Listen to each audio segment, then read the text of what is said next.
Hey everyone, welcome और welcome back to our YouTube channel English Honors Hub. आज की video में हम करेंगे सेमेस्टर 3 के DSC 8 विक्टोरियन लिटरेचर की पहली नोवेल जेन आयरे जिसको लिखा है शार्लोट ब्रॉन्टे ने। तो आइए सबसे पहले हम अबाउट द ऑथर पढ़ लेते हैं। तो शार्लोट ब्रॉन्टे एक इंग्लिश नोवेलिस्ट हैं और एक पोएट है जो कि विक्टोरियन एज के टाइम पे नोवेल लिखती थी। ये एल्डेस्ट हैं सभी ब्रॉन्टे सिस्टर्स में से जो कि इंग्लैंड में रहते हैं। इन्होंने अपनी पहली नोवेल लिखी थी द प्रोफेसर, लेकिन इसको रिजेक्ट कर दिया था पब्लिशर्स ने। तो इन्होंने अपनी सेकंड नोवेल लिखी जेन आयरे, जो कि पब्लिश हुई 1847 में और ये काफी ज्यादा पॉपुलर रही और इनकी one of the best novel ये कंसीडर की जाती है। शार्लोट ब्रॉन्टे ने एज अ टीचर भी वर्क किया है और एज अ गवर्नेस भी वर्क किया है, just like the character of Jane Eyre. So आइए अब चैप्टर वाइज समरी देखते हैं। तो इसके अंदर टोटल 38 चैप्टर्स हैं, तो आधे हम आज की वीडियो में करेंगे और आधे पार्ट 2 में करेंगे। तो चैप्टर शुरू करने से पहले मैं आपको एक ओवरव्यू दे दूं कि जो जेन आयरे है वो एक ऑर्फन है और वो अपने अंकल और आंटी के साथ रहती हैं। उनके अंकल का नाम है मिस्टर रीड और aunty Mrs read. Mister read और मिसेस रीड के 3 बच्चे और हैं, जॉन, जॉर्जियाना और एलिजा। ये सब लोग गेटशेड में रहते हैं और फिलहाल के लिए अभी जो मिस्टर रीड हैं उनकी डेथ हो चुकी है। तो चैप्टर 1 शुरू होता है गेटशेड से, जहाँ पे जेन आयरे एक बुक पढ़ रही है और जो जॉन रीड है वो आता है और उसको इंसल्ट करता है, उसको ऑर्फन बोलता है और सर्वेंट बोलता है उसके घर का, और उसको नीचे गिरा देता है बुक के साथ। जेन पहली बार अपनी लाइफ में फाइट बैक करती है। तो फिर जॉन अपनी मम्मी के पास मिसेस रीड के पास जाता है कंप्लेन लेके जेन की। मिसेस रीड जॉन को समझाने की बजाय जेन को ही डांटने लग जाती हैं और बोलती हैं कि तुमने ही लड़ाई शुरू की होगी पहले। तो एज अ पनिशमेंट वो जेन को रेड रूम में बंद कर देती हैं। रेड रूम वही जगह है जहाँ पे मिस्टर रीड की डेथ हुई थी। अब 2 सर्वेंट्स हैं, बेसिली और मिस एबॉट। वो जेन को कहती हैं कि हाँ, तुम जो हो वो मिसेस रीड की जनरोसिटी पे डिपेंडेंट हो। अगर तुम उनकी बात नहीं मानोगी तो तुम्हें एक पुअर हाउस में रहना पड़ेगा। और वो लोग फिर जेन को बंद कर देते हैं रेड रूम में अकेला, और हमेशा जेन की इंसल्ट होती रहती है, हमेशा उसको कुछ ना कुछ पनिशमेंट मिलती रहती है इस रीड हाउस में। उसको पता है कि अगर मिस्टर रीड अभी जिंदा होते तो उसको ये सब नहीं सहना पड़ता, क्योंकि मिस्टर रीड उससे बहुत ज्यादा प्यार करते थे। वो मिस्टर रीड ही थे जो कि जेन को यहाँ पे लेके आए थे गेट शेड में, और जब वो मरने वाले थे तो उनकी आखिरी इच्छा यही थी मिसेस रीड से कि वो जेन को एज उनके खुद की चाइल्ड की तरह केयर करे। लेकिन मिसेस रीड उनसे सही बर्ताव नहीं करती। जेन को तभी ऐसा फील होता है कि उसके कमरे में मिस्टर रीड का भूत है, तो इसीलिए वो चिल्लाने लग जाती है।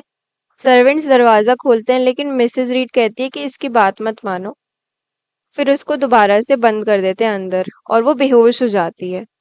अब जेन जब उठती है तो वो नर्सरी में होती है और बेसी उसकी केयर कर रही होती है। बेसी उसका मूड ठीक करने के लिए गाना वाना भी गाती है, और लेकिन जेन को तभी अच्छा लगता है जब वो एक बुक पढ़ती है, गलिवर्स ट्रैवल। तभी फिर जेन सुनती है कि बेसी मिस एबॉट को बता रही है जेन की फैमिली के बारे में। जेन के जो फादर थे वो एक पुअर क्लर्जीमैन थे, और जेन की जो मदर थी उन्होंने अपनी फैमिली के अगेंस्ट जाके जेन के फादर से शादी की थी, इसीलिए उनकी फैमिली ने उन्हें डिसोन कर दिया था।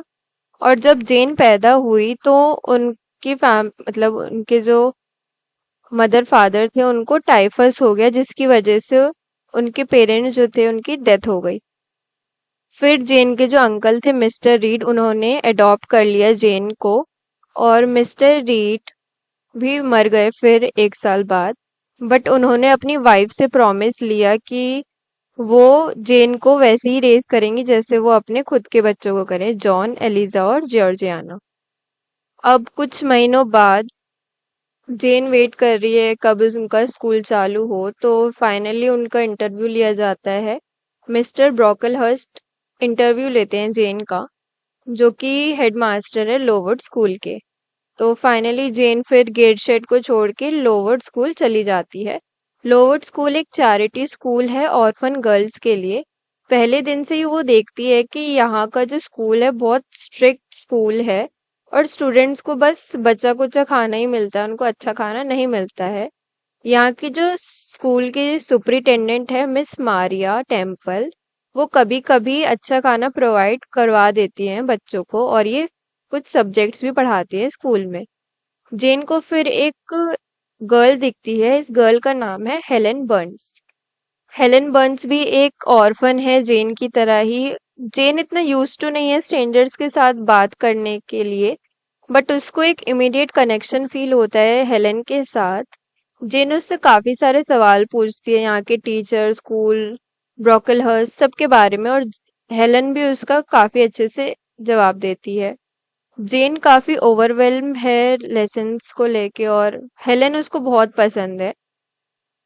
हेलेन क्लास के अंदर सभी डिफिकल्ट क्वेश्चंस का भी आंसर देती है, लेकिन फिर भी एक टीचर है, हिस्ट्री टीचर, वो उसको पनिश करने का कोई मौका नहीं छोड़ती। फिर जो कंडीशंस थी लोवुड स्कूल की वो काफी खराब होती जा रही थी। एक दिन मिस्टर ब्रोकलहर्स्ट आते हैं अपने स्कूल में, ये ज्यादा नहीं होते अपने स्कूल में बट कभी कभी आते हैं। एक्चुअली मिसेस रीड ने ब्रोकलहर्स्ट को बोला था कि जेन एक झूठी लड़की है, तो आप इस पे कभी भरोसा मत करना। तो जेन जो है मिस्टर ब्रोकलहर्स्ट को देख के डर जाती है कि कहीं ये बता ना दे सबको, या इसको लायर ना बोलते सबके सामने। तो ये इतना ज्यादा नर्वस हो जाती है कि ये एक चॉक स्लेट नीचे गिरा देती है। फिर मिस्टर ब्रोकलहर्स्ट जो है उसको सबके सामने एक हाई स्टूल पे खड़ा कर देते हैं, और जेन को बहुत ही बुरा लगता है। और मिस्टर जो ब्रोकलहर्स्ट है वो ये भी बोलते हैं सारे स्टूडेंट्स टीचर को कि इस लड़की से दूर रहना। स्कूल खत्म होने के बाद सारे बच्चे इससे नफरत करने लग जाते हैं और जेन बहुत ही ज्यादा रोती है। लेकिन जो हेलेन बर्न्स है वो उसको बोलती है कि चाहे पूरी दुनिया तुम्हारे खिलाफ क्यों ना हो जाए, लेकिन मैं तुम्हारे साथ हमेशा रहूंगी और हमारी फ्रेंडशिप कभी नहीं टूटेगी। और जो एक ही टीचर मिस टेम्पल, वो भी प्रॉमिस करती हैं कि सब कुछ ठीक कर देंगी वो। तो ऐसा ही होता है और फिर मिस टेम्पल अनाउंस करती है पूरे स्कूल के सामने कि जेन इनोसेंट है, और मिस्टर ब्रोकलहर्स्ट के चार्जेस से जेन इनोसेंट है। अब पूरे स्कूल में एक बीमारी फैल जाती है, टाइफस, जिसकी वजह से काफी सारे स्टूडेंट्स को परेशानियां हो रही थी। काफी सारे स्टूडेंट्स तो घर भी चले गए थे और कुछ मर भी गए थे।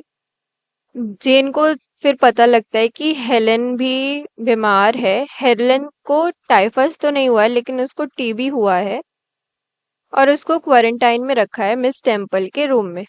तो एक रात को जेन उसके कमरे में जाती है, उसके साइड में लेटती है, और हेलेन कहती है जेन को कि मुझे डर नहीं लगता मरने से, क्योंकि वो वर्ल्ड की सफरिंग को छोड़ के अब गॉड के पास चली जाएगी। फिर वो दोनों आर्म्स में, एक दूसरे के आर्म्स में सो जाते हैं, और सुबह होते ही हेलेन की डेथ हो जाती है। अब 8 साल बाद जेन बहुत ज्यादा पढ़ती है और खुद टीचर बन जाती है अपने ही स्कूल में, लेकिन जब मिस टेम्पल की शादी होती है तो वो चली जाती है दूसरी जगह रहने के लिए। तो जेन भी ये स्कूल छोड़ देती है और एक नई प्लेस की तलाश करती है। तो जेन एक एडवर्टाइजमेंट देती है कि वो एक ट्यूटर बनना चाहती है, तो अगर किसी को भी ट्यूटर की जरूरत है तो वो उसको कांटेक्ट कर सकते हैं। तो एक है मिसेस फेयरफैक्स, वो उसको जॉब ऑफर करती है एक यंग गर्ल को पढ़ाने के लिए एट थॉर्नफील्ड नाम की जगह पे। तो जेन जेन को बीच में बेसी मिल जाती है जो उनकी मेड होती है। बेसी को ये लगता है कि जेन काफी ज्यादा अच्छी है then any other read children. बेसी ये भी बोलती है कि जेन की फैमिली पुअर थी लेकिन उनको रिस्पेक्ट मिलती थी, और ये भी बताती है कि 7 साल पहले जब उसने जेन ने छोड़ा था गेटशेड, तब जेन के अंकल जॉन आए थे उससे मिलने के लिए, लेकिन उनके पास इतना टाइम नहीं है कि वो उसे लोवुड में आके मिल सके। फिर जेन आती है थॉर्नफील्ड नाम की जगह में उस लड़की को पढ़ाने के लिए। तो वो वहाँ पे मिसेस फेयरफैक्स से मिलती है। मिसेस फेयरफैक्स यहाँ की रियल ओनर तो नहीं है, लेकिन ये एक हाउसकीपर है। यहाँ के जो ओनर है वो है रोचेस्टर। जेन अपनी स्टूडेंट से मिलती है, एडिली वेरेन से, जो कि इसकी मदर है, एक फ्रेंच सिंगर। और एडिली जो है रोचेस्टर की वार्ड है, यानी रोचेस्टर इसका गार्डियन है। अभी एडिली की भी कहानी हमें बाद में पता चलेगी। और जो थॉर्नफील्ड का थर्ड फ्लोर है ये पैक्ड है ओल्ड फर्नीचर से, और यहाँ पे कुछ राज छुपा हुआ है। और जब वो थर्ड फ्लोर से हट निकल रहे होते हैं तो उसको एक लाफ्टर सुनाई देती है, जिससे कि जेन डर जाती है। जेन को अब आदत हो रही है थॉर्नफील्ड में रहने की और उसको अच्छा भी लग रहा है, लेकिन उसको स्ट्रेंज आवाज सुनाई देती है थर्ड फ्लोर से। और वो हमेशा वहां पे ग्रेस पूल को देखती है। ग्रेस पूल भी एक सर्वेंट है जो कि हमेशा थर्ड फ्लोर पे ही रहती है। जेन पूल को काफी अजीब लगता है कि ग्रेस पूल तो कितने सादे सिंपल से कपड़े पहनती है, इसकी आवाज तो इतनी डरावनी नहीं हो सकती। और फिर जेन को पता लगता है कि जहाँ के जो है मालिक रोचेस्टर वो आने वाले हैं घर। फिर अगली इवनिंग जेन, एडिली, रोचेस्टर ये सब चाय पीने बैठते हैं। ये बातें बातें करते हैं एडिली की प्रोग्रेस के बारे में। जेन बताती है कि मिसेस फेयरफैक्स को कि रोचेस्टर काफी उसको रूड लगे। तो मिसेस फेयरफैक्स बताती है कि ये उनके ट्रबल्ड पास्ट की वजह से वो थोड़े रूड नजर आते हैं। तो एक रात रोचेस्टर जेन और एडिली को बुलाता है अपने पास। रोचेस्टर फिर एडिली को एक पिंक ड्रेस देता है और फिर वो खेलने चली जाती है। फिर रोचेस्टर थोड़ा शराब भी पी रखी होती है उसने, तो वो जेन के साथ बातें करता है। तो रोचेस्टर पूछता है जेन से, क्या तुम्हें मैं हैंडसम लगता हूँ? तो जेन कहती है नहीं, लेकिन वो सीक्रेटली उसकी आईज को काफी एडमायर करती है। रोचेस्टर प्रॉमिस करता है कि वो एडिली के बारे में बताएगा एक दिन जेन को, वो उसकी वार्ड कैसे बनी। फिर एक आफ्टरनून रोचेस्टर जेन को ले जाता है एडिली की सच्चाई बताने के लिए कि बहुत साल पहले पेरिस के अंदर रोचेस्टर एक लड़की के प्यार में पड़ गया था, एक सिंगर के प्यार में, जिसका नाम था सेलिनी वेरेंस। फिर रोचेस्टर सेलिनी को एक किसी अनदर मैन के साथ देख लेता है रिलेशनशिप में। तो फिर लड़ाई भी होती है वहां पे। सेलिनी बोलती है कि एडिली रोचेस्टर की बेटी है, लेकिन रोचेस्टर को थोड़ा डाउट होता है क्योंकि एडिली का फेस उससे मैच नहीं करता। सेलिनी अबेंडन कर देती है एडिली को। इसी वजह से रोचेस्टर फिर उसको इंग्लैंड ले आता है अपने साथ, ताकि उसकी अच्छी से परवरिश कर सके।